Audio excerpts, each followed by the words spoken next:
kinerja apa saja sih yang dikelola pada seorang kepala sekolah?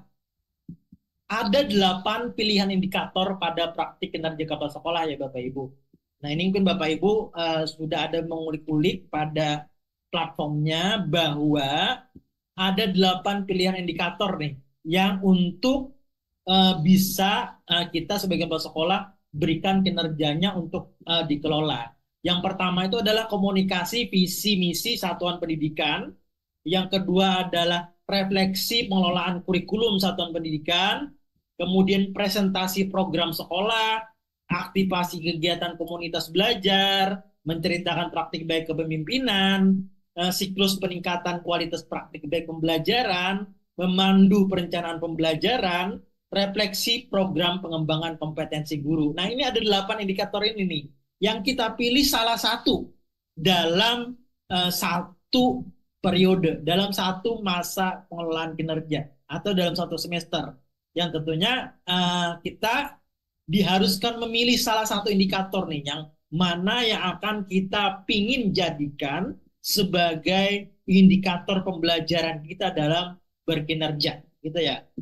Baik itu yang pertama ataupun kedelapan. Apa-apa sih seperti apa sih bentuk kinerja 8 indikator ini?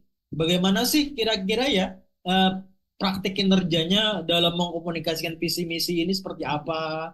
Dalam berefleksi ini seperti apa? Dalam mempresentasikan program sekolah itu seperti apa? Dalam aplikasi ini seperti apa? Apa-apa sih yang perlu dilakukan oleh kepala sekolah? Nah, tentunya banyak ya pertanyaan Bapak Ibu yang perlu nih kita tunjukkan sebagai praktik kinerja kita nih. Nah, saya akan bahas selanjutnya ya Bapak Ibu. Satu-satu ya. Nah, gini ya Bapak Ibu. Pada poin yang pertama nih dulu. Indikator yang pertama eh, tentang presentasi visi misi satuan pendidikan. Ini indikator keberhasilan dari kinerja kita sebagai kepala sekolah adalah bagaimana kita berupaya mengkomunikasikan visi misi dan prioritas satuan pendidikan yang berpusat pada peningkatan kualitas pembelajaran. Ini adalah indikator keberhasilannya. Yang akan berupa kita kelola, berupaya kita kelola ya. Target perilakunya itu ada 3 yang mungkin Bapak Ibu bisa pilih. Ada 3 target perilaku dalam mempresentasikan visi misi ini. Yang pertama itu mempresentasikan secara konkret, kemudian melibatkan audiens sepanjang presentasi, kemudian kepala sekolah mengajak audiens yang beraksi sesuai peran dan tanggung jawab masing-masing. Ini adalah 3 target perilaku yang mencerminkan, yang akan diobservasi oleh eh, pejabat penilai kinerja kita. Nah, guru diobservasi di kelas, kepala sekolah juga akan diobservasi oleh pejabat penilai pada perilaku kinerja ini, pada target perilaku ini. Nih, pada setiap target perilaku juga ada perilaku yang dianjurkan, juga ada perilaku yang dihindari ya. Nah, dalam mempresentasikan visi misi dianjurkan menggunakan bahasa yang mudah dimengerti, menggunakan materi presentasi secara logis dan terstruktur, kemudian ada contoh dan situasi nyata. Ini adalah perilaku-perilaku yang dianjurkan. Hindari menggunakan istilah yang kompleks dan abstrak, menyampaikan terlalu banyak informasi, kemudian mengabaikan tingkat pemahaman dan sebagainya. Ini yang akan kita tunjukkan sebagai perilaku kinerja kita sebagai kepala sekolah. Nah, dalam melibatkan audiens juga kita diharapkan mengajukan pertanyaan yang merangsang pemikiran. Kemudian menyediakan kesempatan bagi audiens untuk memberikan komentar, menyesuaikan gaya presentasi, dan sebagainya. Ini adalah perilaku-perilaku yang dianjurkan untuk menunjukkan target perilaku kinerja kita saat diobservasi gitu ya, sebagai kepala sekolah. Ini pada indikator presentasi visi misi satuan pendidikan. Nah, kemudian pada indikator presentasi program satuan pendidikan, ini juga ada 3 target perilaku. Masing-masing indikator ada memuat 3 target perilaku. Pada indikator presentasi program satuan pendidikan ini, target perilakunya kepala sekolah menyampaikan informasi dengan tepat, mudah dipahami, dan relevan dalam peningkatan pembelajaran. Nah, dengan perilaku yang dianjurkan sekian. Ya, ini perilaku dianjurkan ini juga ada ya di PMM, Bapak Ibu bisa lihat di situ. Tapi nanti Bapak Ibu juga ingin apa namanya bisa diambil bahan presentasi saya nanti akan dibagikan oleh teman-teman belajar ini digital di grup WhatsApp-nya.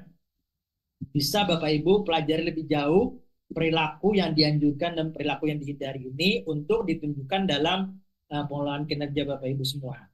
Nah, kemudian ada juga target perilaku menggunakan data ya dalam mempresentasikan program ini, kan perlu data yang kita tunjukkan ya.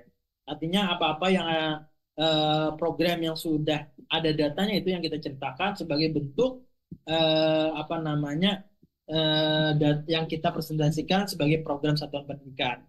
Kemudian target pelaku yang ketiga, kepala sekolah melibatkan audiens sepanjang presentasi. Audiens ini bisa ada interaktifnya, kemudian ada respon aktifnya. Ini juga akan dilihat oleh apa namanya atasan penilai kita, sehingga presentasi program satuan pendidikan ini bisa kita lakukan berbasis data dan berpusat pada peningkatan kualitas pembelajaran.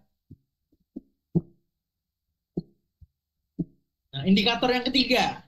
Indikator yang ketiga ini dalam menceritakan praktik baik kepemimpinan pembelajaran. Ini juga ada 3 target perilaku ya Bapak Ibu.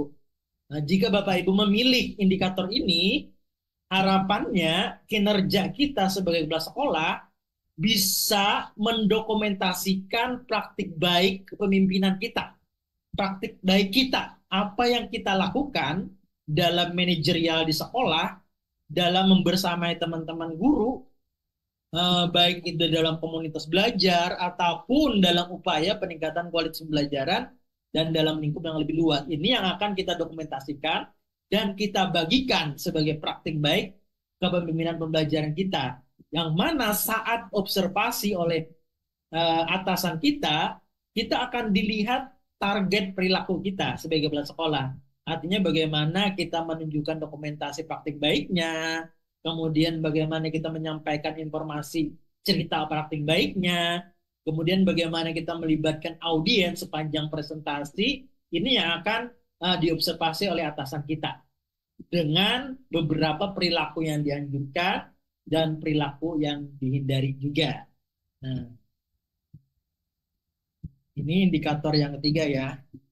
Nah, saya lanjut ke indikator selanjutnya, nanti kita elaborasi lebih jauh jika ada waktu yang memungkinkan tentang perilaku yang dianjurkan dan perilaku yang dihindari ini. Nah, untuk indikator selanjutnya, indikator memandu perencanaan pembelajaran. Ya, kepala sekolah, kita bisa memilih indikator ini, memandu perencanaan pembelajaran. Apa sih yang perlu kita lakukan pada indikator ini? Praktek kinerja seperti apa yang sebaiknya kita lakukan?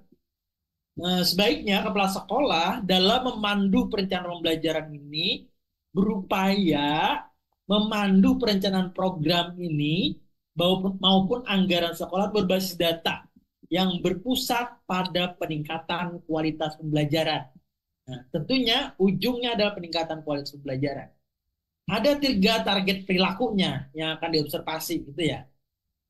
Bagaimana kepala sekolah memimpin diskusi pada saat apa namanya memandu perencanaan pembelajaran ini, kemudian bagaimana kepala sekolah menggunakan analisis datanya, data masalah yang ada di sekolah sebagai dasar pengambilan keputusan untuk membuat rencana pembelajaran. Kemudian target perilaku yang ketiga adalah bagaimana kepala sekolah memandu penetapan kriteria dan mekanisme monitoring pelaksanaan pembelajaran sepanjang semester. Ini yang juga akan diobservasi ya. Artinya ketika kita memandu guru-guru ataupun memonitor, melakukan supervisi, melakukan observasi, ini yang akan bisa kita tunjukkan nih sebagai perilaku kinerja kita kepada atasan kita pada kegiatan pengelolaan kinerja kepala sekolah ini.